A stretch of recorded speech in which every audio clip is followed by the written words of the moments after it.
Раздвижено беше денеска по планинските улици. Температурите се околу просекот за јуни. Автобуските постојки се преполни, а патувањата се мачни, особено во старите автобуси без клима.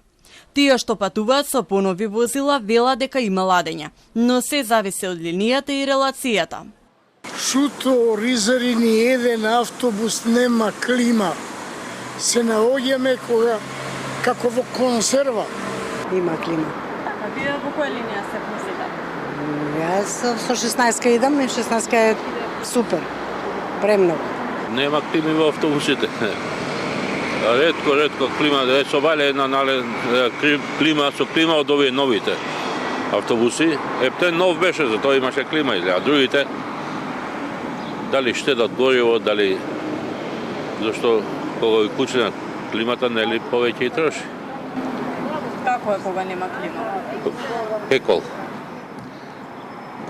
Кој ќе преживее, ќе раскажува. Последиците од топлото време се чувствуваат и во амбулантите. Матичните лекари велат дека има се повеќе пациенти со стомачни тегоби, особено по патувања. Советуваат редовна хидратација и користење на пробиотици.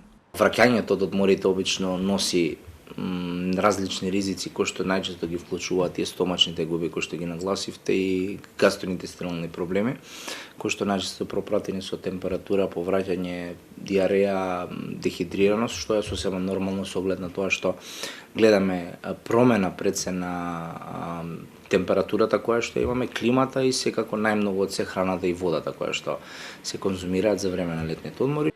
Секоја година летните температури се повеќе и повеќе се зголемуваат.